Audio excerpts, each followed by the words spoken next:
6 months in, and what has the National Shooting Council done for shooters? What has it done in the fight against bad politicians, bad regulators and bad laws? Well, we've been going for 6 months now, so we thought we'd give you this quick update on what we've done in that time. The first matter is that of David Dunstan. Now, you might remember that David is the farmer from southern New South Wales who one night 2017 found an intruder on his property at 3 a.m, and the intruder was carrying a knife and a piece of wood. David's wife called police, while David grabbed his unloaded .22 rifle to confront the guy. David convinced the guy to surrender to police, which he later did.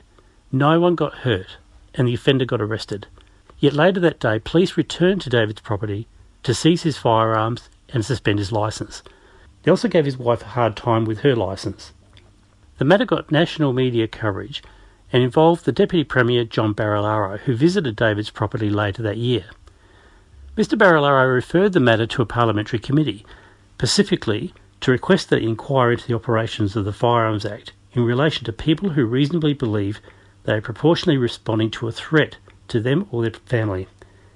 He also asked it to look at whether the current legislation was enough to protect victims of home invasion.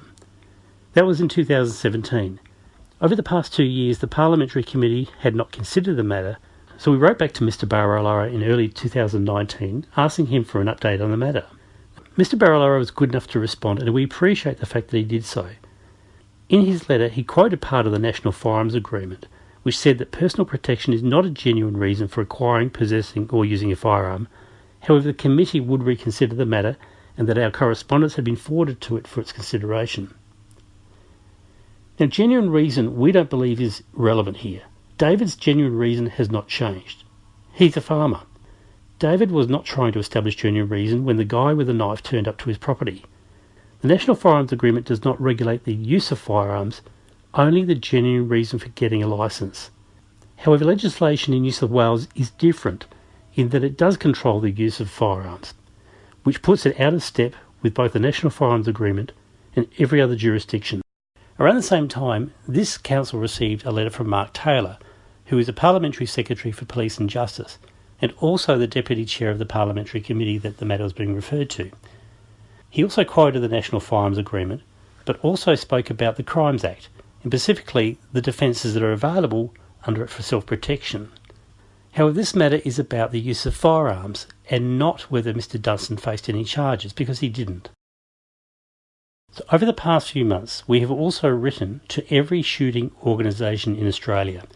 It was a letter of introduction offering our support wherever it may be needed, and the feedback we got from this has been extremely positive, and this is the first attempt that we're aware of to connect across the shooting industry. We've also written to every state and federal politician, but not the Greens, Animal Justice Party or Hinch, offering our policy and regulatory expertise, pointing out major issues with the National Firearms Agreement, including the fact it was never informed by the industry that it affects. It's also horribly out of date. When it was written, Daryl Summers was hosting the Logies, and we were using Windows 95 on our computers. An example of what's wrong with it is that it does not recognise junior licences. That means half of Australia's Olympic shooting squad would have been ineligible to take up the shooting sports in the first place had the NFA been fully implemented. That's why the document's flawed and is very dangerous to the shooting sports and community. We've also been engaging with politicians who responded, including one query that we're able to refer to the Shooters Union. We've written to every registered political party, except for the Greens and Animal Justice Party, contesting elections in 2020 in Northern Territory, ACT and Queensland. We asked them for information not only on their policies affecting shooters, but their capacity to deliver the policy.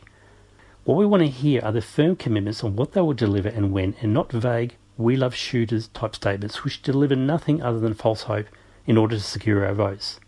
We will use this information to help develop how to vote advice for shooters in those states and territories.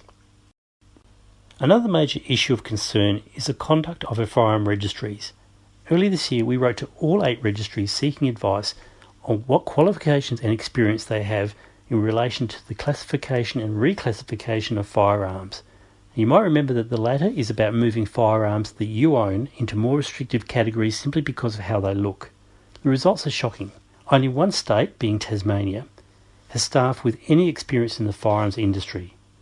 The others not only do not have the qualifications and experience to do their job, but don't even know what qualifications and experience they think are relevant to do the job.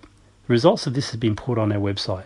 So these are just some of the things that we have done in the past 6 months. The important thing is they are not promises about what we're going to do, but what we have done and delivered.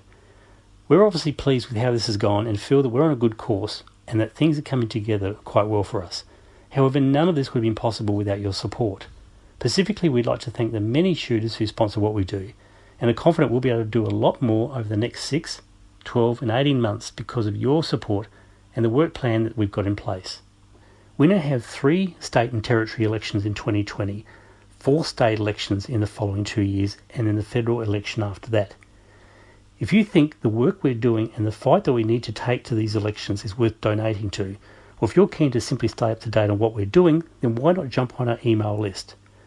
To find out more, just go to our website, which is at nationalshooting.org.au, and you'll find everything you need right there.